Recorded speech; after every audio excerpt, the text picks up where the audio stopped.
Bonjour tout le monde, j'espère que vous allez bien. Je vais vous faire la présentation de mon nouvel outil. Vous allez voir, c'est juste un truc de dingue. J'ai codé, etc. et tout. Je pensais pas que ça allait avoir ce résultat-ci. Et puis, je vous mettrai le lien en description. Et let's go! Bon, alors, nous voilà sur la version de Visual Picto AI version client.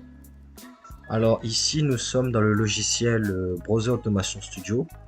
Simplement, vous avez juste à faire Open et à sélectionner l'emplacement du fichier Visual Picto AI.xml. Vous cliquez dessus et vous l'ouvrez, tout simplement. Alors, nous, on a une version locale. Ça, c'est la version de notre serveur pour qu'on traite votre requête sur les serveurs Notion. Là, on a une version client et donc vous avez juste à faire ouvrir. Une fois que c'est fait, vous avez juste à cliquer sur Run ici et là, on vous demande plusieurs paramètres. Alors ici, vous avez à mettre votre prompt. Alors moi, j'ai mis celui-ci. Euh, Attendez.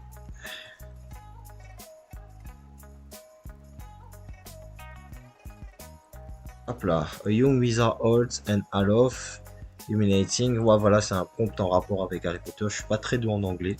Mais voilà, c'est un prompt que j'ai créé sur, sur DeepL ici. C'est un prompt que j'ai créé sur DeepL.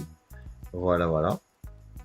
Et donc, c'est quelque chose toujours que je vous conseille hein, de rédiger vos prompts sur DeepL et ensuite de le mettre dans le logiciel ici.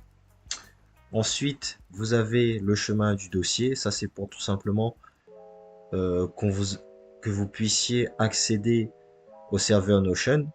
Alors tout simplement, lorsque je vais vous fournir le dossier Visual Picto AI, alors il faudra que vous alliez dedans et vous avez comment dire, deux dossiers, profil Notion et profil Picto. Vous prenez le fichier profil Picto, voilà, vous cliquez sur la barre en haut et vous faites copier et vous arrivez ensuite dans le logiciel. Voilà, je vais le faire en même temps que vous et coller. Et voilà. Ensuite ici on a une clé OpenAI, mais ça c'est pour nous, c'est quand on va récupérer vos requêtes sur le serveur Notion. Lorsqu'on va les récupérer, euh, on va faire un appel API sur l'interface de ChatGPT. Et en fonction de votre offre, soit GPT-3 ou soit GPT-4, on va créer un nouveau prompt pour avoir le meilleur résultat d'image possible. Alors, le logiciel dans Browser Automation Studio, j'ai mis plusieurs paramètres pour qu'il puisse, on va dire, s'inspirer d'images déjà existantes sur Google. Et une fois que c'est fait, il va récupérer les pixels pour construire une image qui est à peu près similaire. Donc ensuite ici, vous aurez un nom d'utilisateur, tout simplement, pour vous identifier dans notre base de données. Alors on a créé une base de données pour les, les utilisateurs euh, qui veulent avoir un accès, on va dire, régulier au service de Visual Picto. Pourquoi? Parce qu'il y a beaucoup de personnes qui l'utilisent. Alors du coup, on a l'offre starter. De toute façon, c'est sur la page ComUp que je vous mettrai en description. On a l'offre starter qui permet d'accéder 15 fois dans le mois à Visual Picto. Ensuite, on a l'offre couronne qui permet d'avoir 300 tokens, c'est-à-dire 300 accès euh, à Visual Picto par mois, 300 images, on va dire. Et on a l'offre prestige qui permet d'avoir des images en illimité et de déposer des requêtes en illimité. Alors, ce qu'il faut comprendre aussi, c'est que vous ne pouvez pas faire des requêtes avant 9 heures. Parce que, en fait, on a programmé le script pour que vous puissiez déposer des requêtes à partir de 9 heures. Tout simplement. Sur le serveur Notion. De 9 heures à 18 heures, le script va déposer des requêtes en continu. Et à partir de 18 heures, Nous, en local, on va récupérer les prompts sur le serveur Notion. On va ensuite les mettre dans notre version du logiciel en local, qui va ensuite analyser vos prompts pour créer les meilleures images possibles. Alors, c'est la technologie du logiciel qui permet de faire ça. Grâce à mes collègues, etc., on a codé plusieurs paramètres qui permettent justement de réaliser cela. Et donc, de 18h jusqu'à 9h du matin, notre logiciel, notre version du logiciel est en train de tourner pour récupérer les prompts et les traiter. Et on a un petit local où il y a plusieurs ordinateurs qui fonctionnent et qui ont cette version du logiciel et qui traitent en continu les demandes sur le serveur Notion. Voilà, donc après 9h, nos serveurs en local s'arrêtent pour laisser les utilisateurs déposer leurs requêtes sur le serveur Notion. Voilà comment ça se traduit, on va dire, le fonctionnement. Alors, on va lancer le script pour que vous voyez. J'ai juste à cliquer sur OK. Attends, on est bien en version client, oui. Juste à cliquer sur OK. Alors là, le script est en train de se lancer. Il va vous mettre Running Project. C'est pour dire que le projet est en train de se lancer. Et là, comme vous pouvez le voir, vous avez l'heure de commencement et vous avez, on va dire, la première requête. C'est marqué slide hashtag 1. Et vous avez un petit message qui dit bienvenue sur Visual Picto cher ami, clique sur Show Browser pour m'ouvrir. Vous avez à cliquer, là il voit que vous êtes sur le serveur Notion de Visual Picto que nous avons designé avec quelques collègues. Et donc voilà, il suffit juste d'attendre 30 secondes le temps que le serveur vous accorde la gestion du comment dire de la requête. Et donc, lorsqu'il vous aura accordé la gestion de la requête, vous pourrez déposer le prompt sur le serveur. Voilà, mise en file d'attente accordée. Et là, vous êtes en file d'attente. Là, il faudra attendre, etc., etc. Là, vous êtes sur le serveur Notion. Vous savez, il n'y a pratiquement rien. Hein. Il y a juste cette page. Et vous pouvez juste déposer votre requête. Alors là, il faudra attendre encore un petit peu. Le temps qu'il vous identifie. Là, on va attendre un petit peu.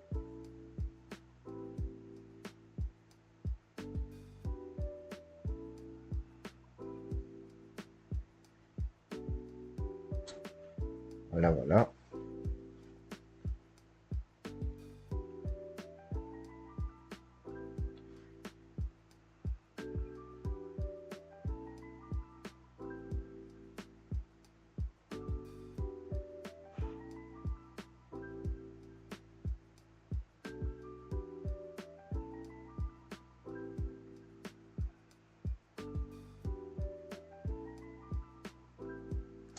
Là, je n'avais pas remarqué, mais vous avez ici un nouveau log qui vous dit que vous êtes arrivé à temps pour faire votre demande. Ça signifie que il a bien analysé l'heure et donc il vous dit que en gros vous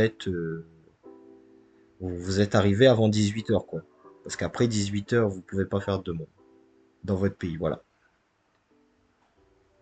Ensuite, ce qu'il faut comprendre aussi, c'est que voilà, si vous pouvez pas lancer de requête à partir de 9h, je vais programmer le script pour lancer à une certaine heure en fonction de ce que vous voulez. Et en fonction de l'offre que vous avez choisie, je pourrai faire en sorte de programmer le script pour lancer un certain nombre de requêtes. Voilà, donc il a déposé la requête. Ça s'est fini avec succès. Ça a pris 3 minutes pour déposer une requête. Là, il vous dit la requête que vous avez déposée en log. Voilà, et donc c'est terminé. Donc, nous revoilà en version locale. Alors, simplement, je vais vous présenter qu'est-ce qui va se passer lorsque vous avez déposé vos requêtes, lorsqu'on va les récupérer, tout simplement. Alors, uniquement lorsque vous déposez vos prompts, juste un petit conseil lorsque vous créez vos prompts, de ne pas faire de prompts trop longs. C'est-à-dire 5-6 lignes grand maximum. Parce qu'après, pour les récupérer, ça peut être compliqué dans l'élément CSS. Voilà, c'est juste au cas où. Bon alors maintenant, on va lancer le prompt en local, juste pour voir ce que ça fait, pour vous montrer.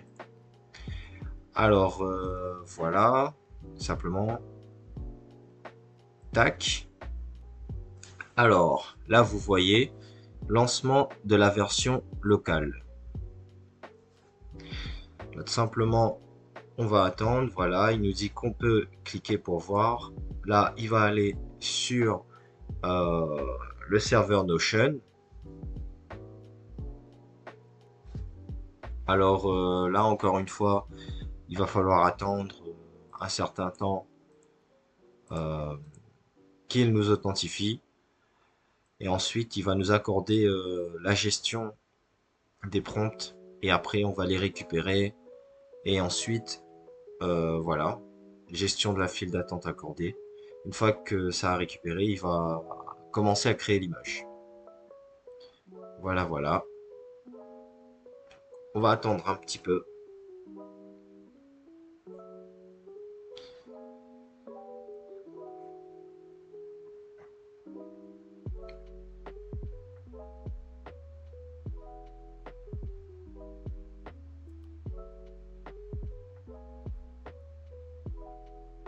Voilà, c'est bon. Lancement de l'amélioration de prompt, prompt de base. Alors là, il va améliorer votre prompt tout simplement. Alors, l'agence Calipaca, enfin, mon agence, possède, on va dire, les clés OpenAI. Et du coup, les clés OpenAI, tout simplement, vous pouvez les trouver sur les sites d'OpenAI. Alors moi, j'ai fait la demande pour connecter Browser Automation Studio à l'API de GPT-4. Tout simplement, là on est sur GPT-3, tout simplement parce que je suis en offre starter. Si j'avais été en offre couronne, ça aurait été pareil. Mais comme je suis un utilisateur starter, du coup il y a des limitations. Il y a uniquement euh, les utilisateurs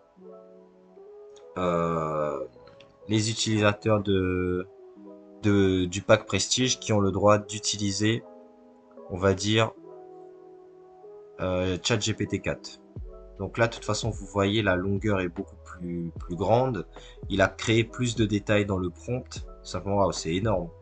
Alors là, oui, clairement, si on n'a pas une image vraiment stylée, c'est que là, il y a un souci. Mais là, clairement, il est en train de créer l'URL de l'image. C'est-à-dire que là, dans tous les codes qu'il est en train de faire, il est en train de créer. Là, l'ordinateur chauffe un petit peu. Effectivement, c'est très très bouillant. Là, il est en train de travailler, etc. Du coup, on va le laisser travailler. De toute façon, sur les serveurs dans nos locaux, ce n'est pas la même chose, puisque voilà, c'est plein de PC beaucoup plus puissants qui travaillent. Et du coup, moins de, comment dire, de chaleur, de perte de chaleur lorsque le processeur est en train de calculer. Alors vous voyez, tout ça c'est des lignes de code, hein, mais entre ces lignes de code, il y a clairement beaucoup plus de paramètres que ça. Je m'en souviens quand on était en train de coder, il y avait au moins 1000 ou 2000 paramètres dans dans ce logiciel. Et parlons même pas de la version client, c'est à peu près la même chose. Du coup, pour un total de moins approximativement 5000 paramètres, au moins pour les deux, réunis. Ce qui fait que c'est quand même pas mal, hein. Et après, pour extraire l'image, il y a au moins enfin, pour créer l'URL, créer l'image, etc., il y a des milliards de paramètres à prendre en compte. Du coup, voilà, normalement, là, l'image a été envoyée au client. Je vais vérifier s'il a envoyé, parce que ça peut. Là, il va lancer tout simplement le script pour un nouveau prompt sur la page Notion, mais on n'a pas besoin. Alors, je vais vérifier s'il m'a envoyé l'image. Alors, tout simplement, là, j'ai des trucs de Uber Eats, là, Qu'est-ce que c'est? Ah, j'ai reçu le mail. Normalement, j'ai reçu le lien par image. Ouais, j'ai reçu un lien. Effectivement, on va vérifier ce qu'il nous a créé. Ah ouais, voilà. Ouais, c'est vraiment pas mal. Ah oui, vraiment stylé. Donc, ah, il m'a envoyé deux fois le mail. Deux fois, c'est la même image? Ouais, c'est la même image. Bah bon, deux pour le prix d'un. Du coup, voilà. Là, il extrait mon email de la base de données parce que j'ai mis à côté l'email dans la base de données. Euh, du coup, voilà, à la fin, quand il a fini de générer, il vous enverra directement le lien par mail et du coup, vous pourrez le télécharger comme vous le souhaitez. Voilà, voilà. Donc, je vous remercie d'avoir regardé cette vidéo. N'hésitez pas à lâcher un petit pouce bleu dans les pour me soutenir et un commentaire dans les commentaires pour me soutenir. Voilà. Du coup, voilà. Merci beaucoup. Bon, je sais jamais comment finir les vidéos. Voilà. Merci beaucoup.